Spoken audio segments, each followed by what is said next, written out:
Stamitalks. Welcome to this new episode of Stamitalks, the podcast where we discuss fertilizer technology.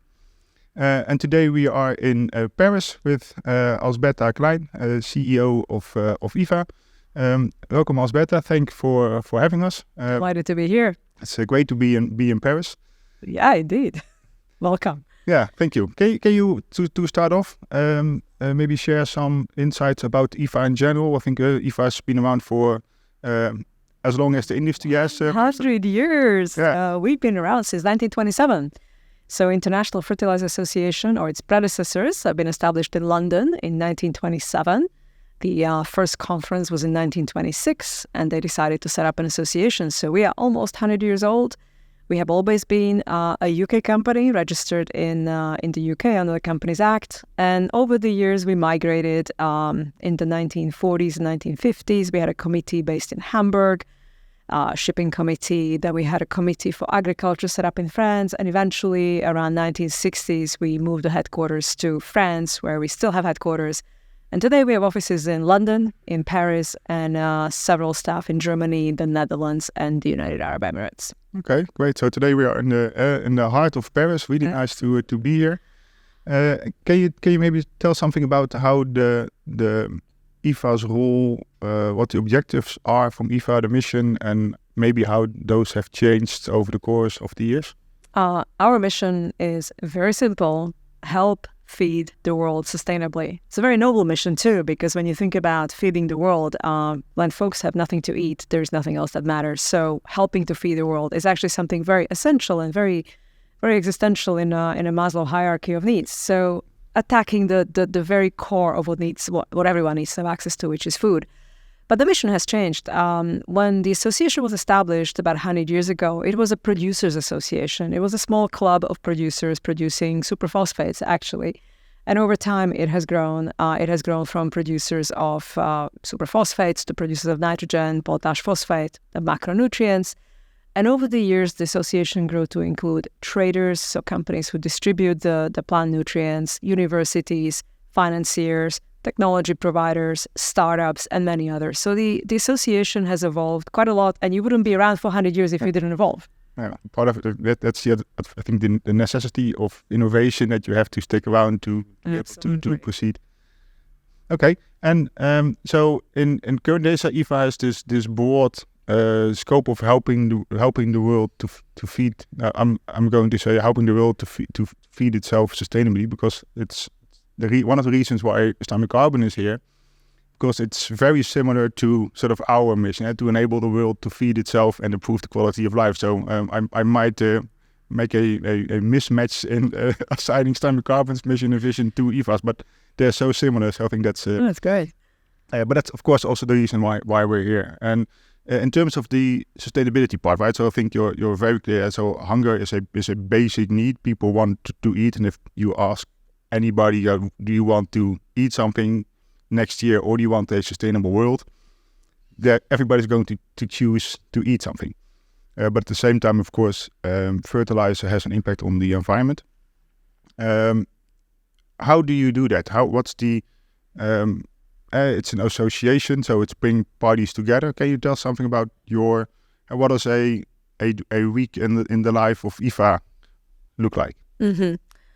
You're absolutely right. If your children are hungry, nothing else matters, because you're going to try to get them food. But what we have seen over the past, I want to say 10, 15 years, because that's when it became much more pronounced, is that we have certain planetary boundaries. We don't have enough land. We have land where we have. I think it was Mark Twain who said, buy land, they're not making it anymore. And he said it in 1800s, right? So we have certain amount of land we can grow crops in. We have certain amount of nutrients that we can use to actually grow our food.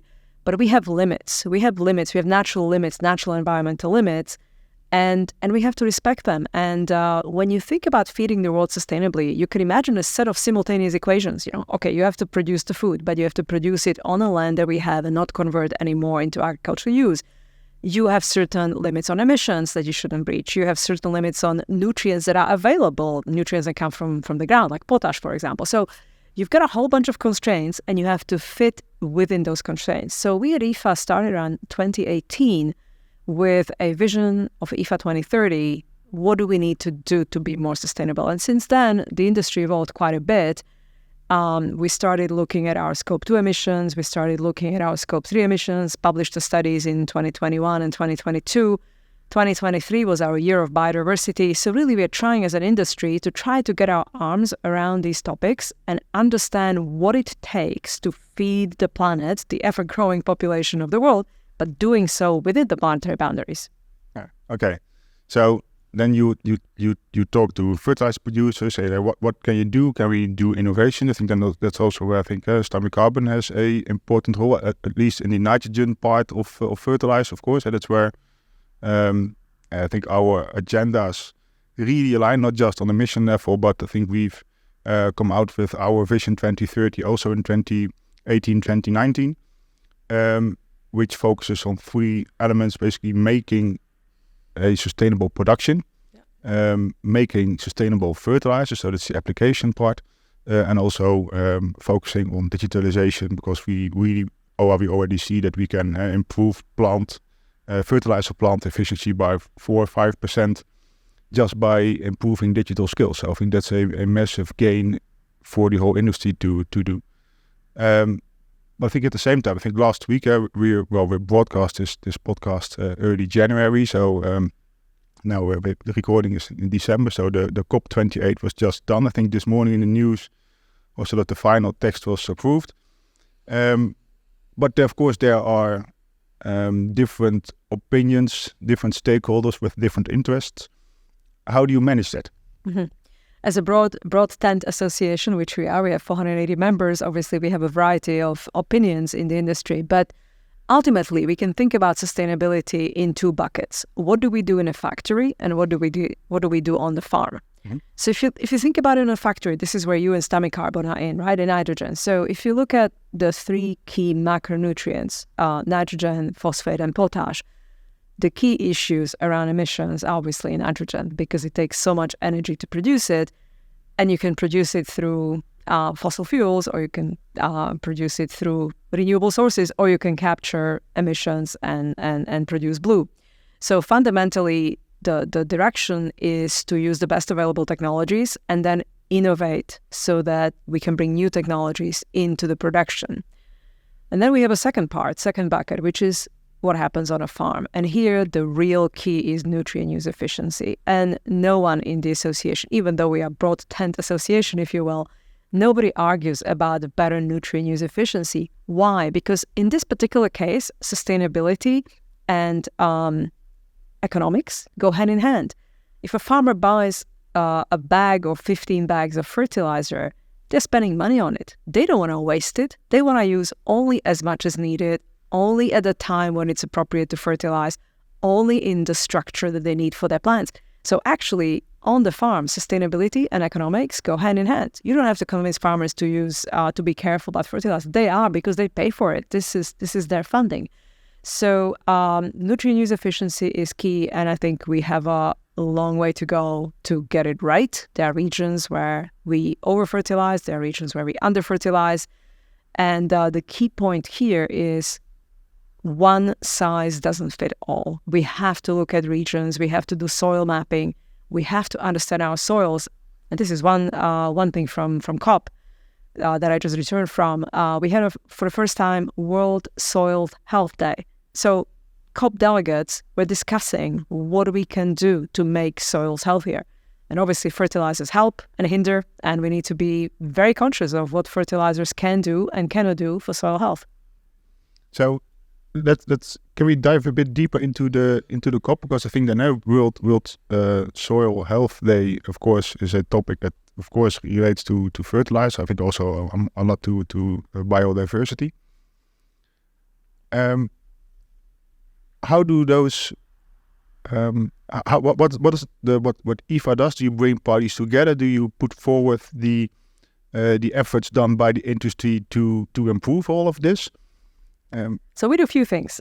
First of all, we have Market Intelligence Center, which means that we do statistics for the industry, and our statistics feed into number of other statistical databases. For example, we feed into the World Bank pink sheets, commodity databases, et cetera, et cetera. So we are the authority on the industry statistics, if you will. And over the past few years, we started mapping not only the traditional stats, but also efforts to the green, efforts to the blue when it comes to ammonia and hydrogen. The second thing we do is sustainability. And this is where we help our members to be more sustainable. Now, how do we go about it? Few things. First of all, for producers that are listed companies, they often get rated. They get rated by Standard & Poor's and others. And they get rated obviously on their credit, but also they get rated on their ESG. And understanding what that means, understanding how they can improve their rating, and just basically lifting the curtain on this magic of ESG rating is what we have been working on. The other thing is that we found out that in the association, the CEOs generally understand what needs to be done, but a lot more education needs to happen further down in companies. So we established something that we call Sustainable Fertilizer Academy. It's an e-learning platform. We have about 1,000 students, about 70 graduates so far, and this is just basic education on what sustainability means. And we've got a few other things in that space. And then other things that we do in the association is public affairs. So we work with the United Nations agencies, actually many of them, UN Environment, UNFCCC, UNCTAD, UN Secretary General's Office. And for these various agencies, we provide various services. For example, last year with the Black Sea Initiative, opening up the flow of fertilizer and grains from Ukraine and fertilizers from Russia, we have worked with UNCTAD and we worked with UN Secretary General's Office by providing statistics, by providing up-to-date data on a market so that these plant nutrients can get to the regions where they are needed the most. Really providing input to make decisions that input to decision makers help the world to feed sustainably. Then it comes in a number of ways, but in public affairs, it's definitely providing knowledge and providing also not only knowledge but convening power. So one thing I'd like to mention is that last year we had a very severe shortage of nutrients. It was a crisis of availability. And we put together with Rabobank and with Bill and Melinda Gates Foundation, an initiative called Sustain Africa, where we delivered discounted fertilizer to 1.5 million farmers. I'm very proud of this because this is the first time when the industry stepped up and said, okay, we have a crisis. What are we going to do about it? And number of industry players provided discounted fertilizer to Africa because that's where it was needed. Okay. So it's really a lot of broad collaborations with industry partners, with, of course, UN, global... coalitions building. Yeah. So you said that there's a long way to go. That's what you mentioned there, because we're far from a sustainable industry at the moment. What do you see as the main obstacles to get there? There are a few things that we need to work on. One thing is when it comes to nitrogen value chain. We know that we do not have enough renewable energy to produce green ammonia, green hydrogen. The scale up of renewables would have to be such that it would encompass everything we already built, and we have to double, triple, quadruple that. So that's one of the biggest obstacles. Then the second one is the policy environment. So what we are seeing now in the United States, for example, through the Inflation Reduction Act, that when you do carrots, people come and try to build. When you do sticks, it's a little harder. So carrot and sticks balance in policy making is tricky. But we are seeing that Inflation Reduction Act in the United States definitely brought the industry in. And while blue is not a panacea, it's not a solution that is going to encompass them all, it's something we can do now. And in our view, anything we can do to improve the environment, anything we can do to produce with less emissions is actually worthwhile. But we are strongly supporting the development of renewable energy because that is where the scale up of the green ammonia/hydrogen will be in the future. And then the other thing that we are looking at is the role of ammonia in energy transition. We haven't talked about it yet, but this is actually quite critical because part of our industry, the ammonia part of our industry, literally sits between food and energy. And this is a very interesting space going forward. Will ammonia be shipping fuel? Will ammonia be the decarbonization vehicle? Yeah, we've done some projections. I think in general there are projections of what ammonia will do, let's say up to 2030, 2050. Mm-hmm. And of course, then the use of ammonia will dramatically increase due to this reason. I think also the use for shipping fuel, bunker fuel. Yeah. do you see a tension between those objectives, especially if you talk about green ammonia? I think then there's this need to make it green, so then the green power, sustainable solutions is a limiting factor. How do you see that? Because I think that the balancing between using green ammonia for fertilizer versus green ammonia for shipping fuel, do you see an increasing tension there, or is that something that aligns somehow? So first of all, I'm very happy that a humble ammonia can be a decarbonization vehicle, but I'm also worried. I'm actually quite worried, and I'll tell you why. I know what it takes to get fertilizer to farmers in the regions where there are many subsistence farmers. They do not have spare penny to actually spend on plant nutrients. And once you have a little bit of a competition for that ammonia, well, it can go to shipping companies, it can go to subsistence farmers, it can go anywhere. What I'm worried about is that if there's going to be green premium, which means that green will be a little bit more expensive, it's going to price out some of the subsistence farmers out of the market. So I do worry about it because, as you rightly pointed out, it would have to be scaled up in capacity tremendously to service the shipping market, to service the broader decarbonization market, and to service as a fertilizer, right? And I can imagine that a shipping company will always have more money to pay for decarbonized fuel compared to a subsistence farmer. So yes, it actually makes me worried too. Yeah, because they make a sustainability report every year and want to indicate a growth of being more sustainable every year. So there's need the premium is it's the ability to pay. It's the ability to pay, right? A large company will always have a better ability to pay for decarbonized fuel compared to a farmer. Mm-hmm. So one of the, I think especially for shipping fuel, I think there's a lot of existing infrastructure already in place. Of course, mostly in ports that can support ammonia storage tanks and all that stuff. I think if I take a step back to what you said about fertilizer needs in Africa, because Africa is of course a very big continent. It's got a lot of hydropower, but also a lot of solar power available, and then that could really, at least in my point of view, could really disrupt the market if you would make fertilizer sustainably, but for a local takeoff. Then there is no. You could really create a small community that makes their own fertilizer and uses it for local produce. That's a whole new area that we haven't talked about yet, which is decentralized production of ammonia, which is really interesting. So our association opened up to startups. Our view is that we bring anyone who can bring plant nutrients to the table, and you have a new technology, bring it in. And so we opened the association for startups. We have a dozen of startups currently being members of the association, and we invite them to present. We invite them to bring in the technology, show it to large players, and just start working in the space. I think you can imagine a bifurcated environment when you've got bulk of ammonia being produced where it's produced today, which has sources of energy. And then you may have a second part of ammonia production, which is going to be done on the farm through renewable fuel sources in much smaller capacities being used by the farmers on a farm. That is a potential scenario going forward, but we need to do a lot of technology development to get there. Okay, well, we're working on it. That's great, yeah. But it will take, of course, the technology development takes a lot of time, of course.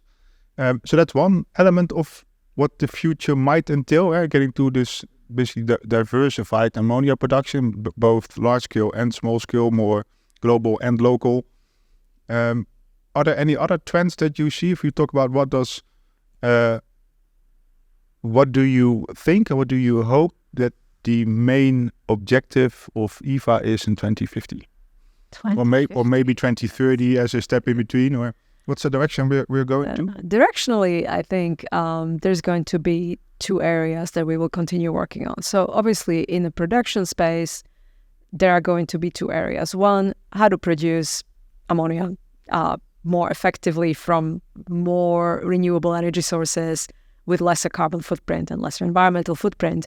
How can you do it on a farm? How can you do it decentralized? How can you do it closer to the final customer? And that can go as far as the limits of chemistry and physics allow us to go, right? We're still at Haber-Bosch, 100 years old, but so there are some limits of chemistry and physics what we can do. But the research, and yourselves included, are very much on it.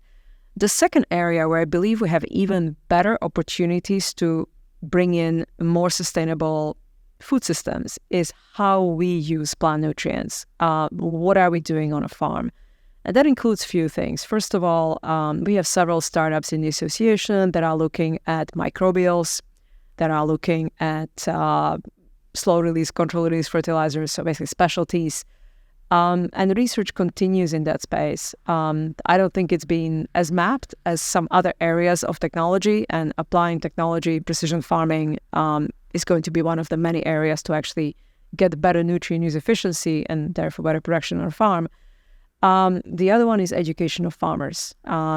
Farmers are oftentimes very traditional. They know what they have done 5, 10, 15 years ago, and they are not as keen to change, but technology is coming there as well, and there is plenty of space to explore what that looks like. So when I think about fertilizers down the line, 2030, 2035, I think you're going to see one movement, and that is that fertilizer is going to become more of a service rather than a commodity. Okay. We are going to be much more precise in terms of what is going to be used at a farm. We are going to be much more precise on a particular soil with a particular production, with a particular crop that you want to grow. And there is definitely a space to do more of that. And obviously with the AI coming in, that space is very wide open. Yeah, so then data is key to start and collecting that. And of course, you've got a head start with the data and analytics that you already have for mapping soils and technology there. Yeah, we've done a few joint ventures and partnerships. For example, a partnership with Agmatics, which is basically opening data to the public and bringing in all the soil experiments that we can on one platform. And we have some other partnerships in the making. So if you ask me what is a typical day at IFA, it is a number of public-private partnerships, because that is the space that we occupy as an association. We are right in the middle of public and private, connecting the companies with policymakers, with NGOs and others, and create those opportunities. Yeah. Do you see, at least my assumption would be that there are a lot of regional differences there as well, not just culturally, but also, let's say, in the adoption of technology. Is that something that IFA has a take on, a view on what would be the early adapters? We are more of observers rather than commentators on it. We have watched what happened in the South American agriculture. When you think about Brazil and Argentina, which today are powerhouses of agriculture, they are one of the 7 countries that feed most of us through producing grains and oilseeds. If you look at what happened in Argentinian and Brazilian agriculture, that is the area where agriculture got professionalized, got aggregated, and created economies of scale, which allow these 2 countries, first of all, to earn a lot of foreign exchange through production of agriculture, but also be one of the most efficient producers of food on the planet. And so the question is, what can we learn in other regions, and what can we bring to other regions that we learn in South America? Because that's the story of last, say, 30, 40 years. We strongly believe in IFA that Africa can and should feed itself, and we have a working group on Africa. It's absolutely essential that collectively as an industry and with our partners, we help Africa grow. Yeah. Well, thank you. I think we were also looking at how much time we've spent so far. I think that's a great sort of circle back round to how can we feed the world. I think that's also where we start. I think it's a very interesting conversation on different efforts, different partnerships, obstacles, and future perspectives on how we would enable the world to feed itself, or to help to feed the world sustainably. I think that's a mission that will, I think can stick around for quite some time. I think at least until 2050, then hopefully most of the industry will be carbon neutral. Carbon neutral, and most importantly, we should not have 800 million people who are nutritionally insecure, who are going to bed hungry. I think that has to go hand in hand. And oftentimes I get asked a question, is it sustainability first or is it feeding the world first? And I would say it's both. We have to be able to do both at the same time, because we do not have any other options. And oftentimes sustainability on the farm actually leads to better outcomes, better yields, more food on a farm. So food security and sustainability go hand in hand, and we have our task cut out for us. Yeah, thank you. What would you like to add something while we still got the chance? Any final thoughts? I would like to thank you for the invite to this really interesting podcast. And I think I am quite impressed how our missions align. And thank you for being a valued member of IFA. And we have plenty to work together. Oh, thank you for having us. And let's put our combined shoulders under the common objectives to feed the world sustainably. Thank you. Thank you. Stamitalks.